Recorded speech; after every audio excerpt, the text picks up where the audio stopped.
Joining us in Studio B is the one and only B-Lo, Brian Logan, former BYU football standout. Brian!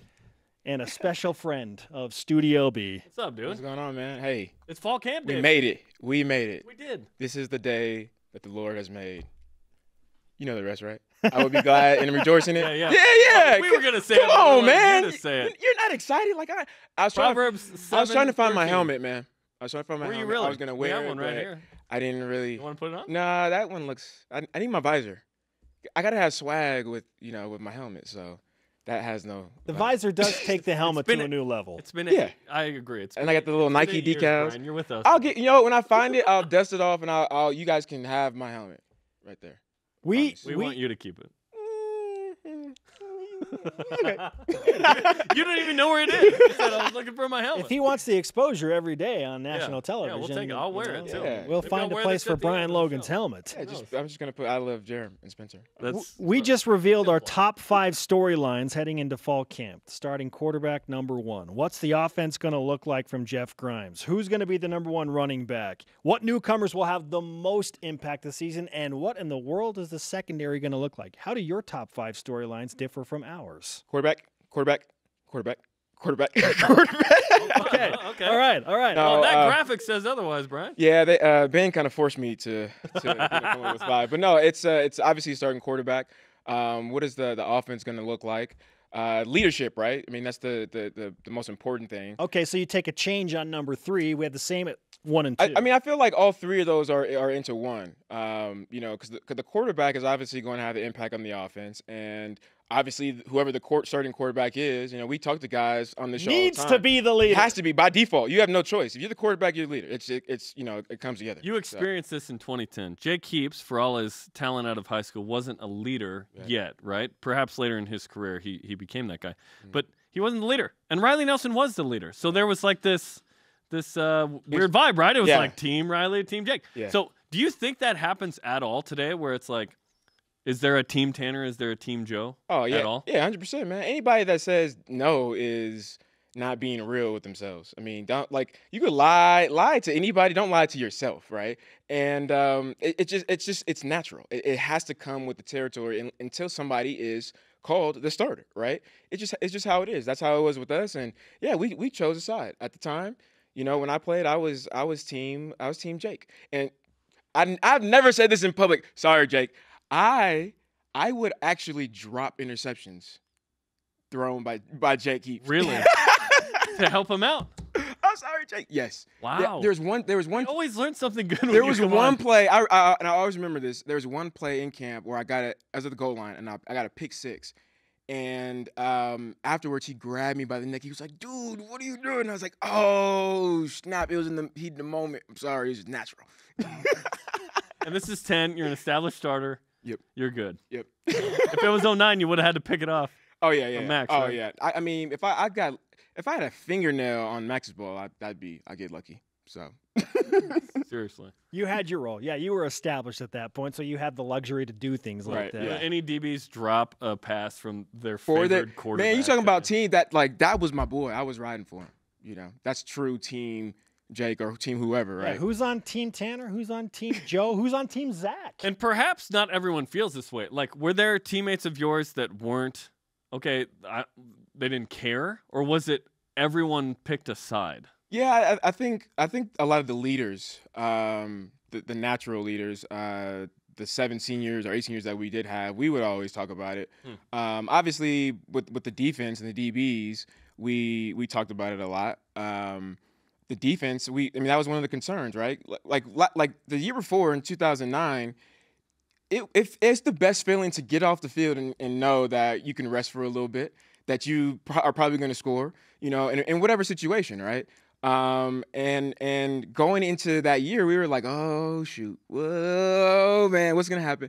And so I can only imagine what the offense was feeling, but we were open, out in the open with it, like, hey, you're Riley's best friend, don't sit by me. Whatever. We were joking, but we all kind of knew, who we were rooting for and things like that. So I would have to assume, yes, it's like that, but it's probably not as public, right, as we would maybe want to see. And there's not been, like, one of these guys didn't announce anything at Iggy's, and the other doesn't have long hair and is volunteering on special teams. Like, I think the dynamic of kind of as our set just crumbles. I didn't do that. I think we're getting a new one. That was the first time I was me, which is great. Wait, so who do you think's the guy, or like right now?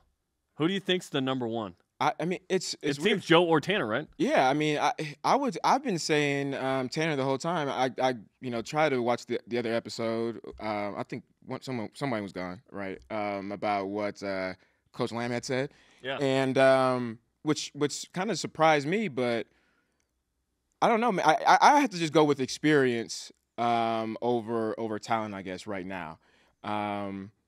And that must mean that JoJo, there's that much more confidence, in him. For you to invest, I guess the time or the energy or whatever to make this kid a starter.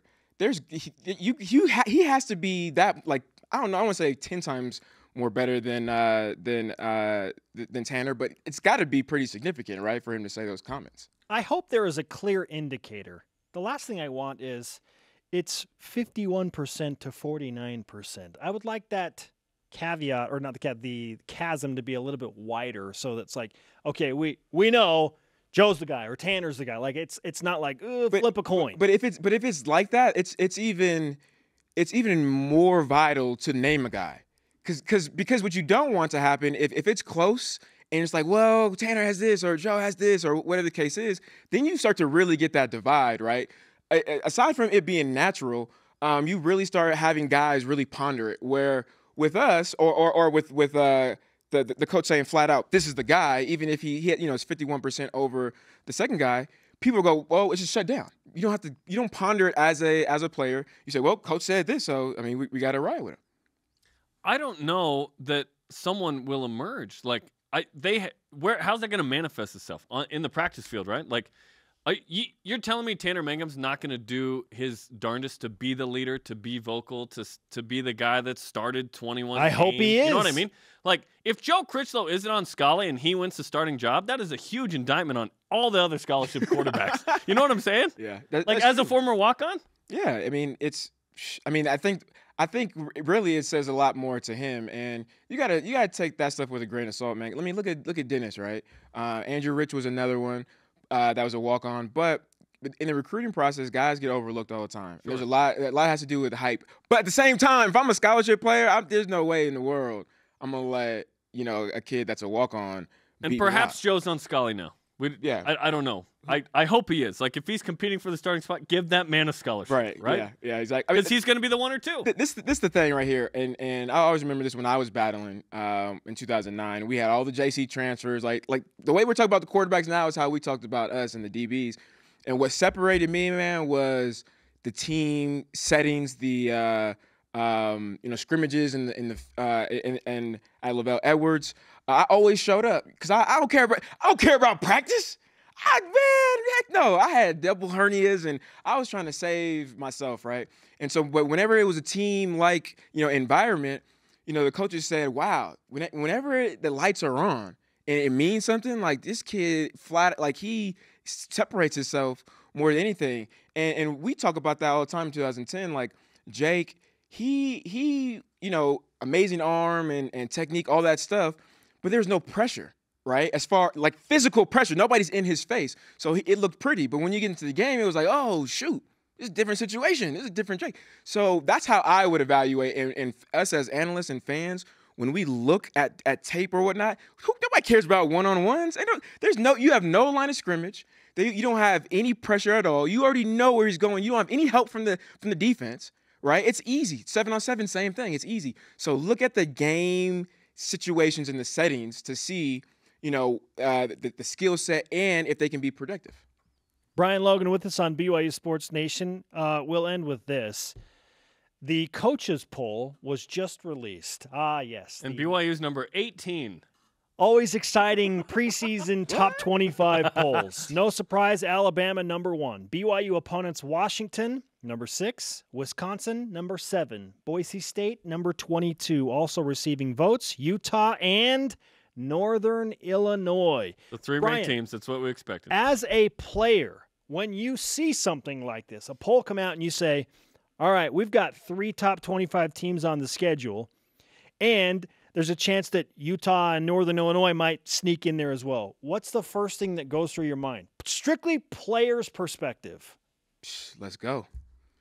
Let's go, man. I mean, I'm excited right now for those guys, but I mean, I remember, looking at the schedule in 2009, Oklahoma, and they were ranked, and Sam Bradford and Florida State. I was like, man, let's go, let's get it. Not to mention really good TCU and Utah teams. Yep, exactly. And I mean, those teams. Well, Florida State wasn't ranked, but I mean, the brand of Florida State, right, got us hyped. I didn't bring that one up. I just want to point that No, out. I'm over it. I'm over it now. We could talk about it. It's okay. I removed that out of my contract going to this season, so it's all good, man. I no longer have any insecurities. I'm confident in myself. But it's exciting, man, and it shouldn't scare them as players. It should, as fans, probably us, like, oh shoot, especially from what happened last year. But as a player, like, this is what you live for, man. Like, all those weights, all the blood, all the sweat, all the tears, all that homework you had to do, all the boring stuff that you had to do got you to this point.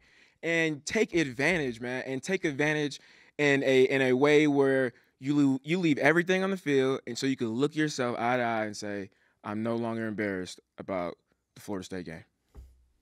You can't be afraid of scenarios like that, right? Amen. You can't. Brian, great to talk to you, man. Thanks, man. I'm sure we'll See be you at discussing practice. more with you, especially about the secondary as fall. Yeah, camp I'll let you progresses. guys know how everything goes. I get to go in early as a former player. Oh yeah, hey, well there you go. Hey, we have no time for you anymore. Crazy. You're with Dennis.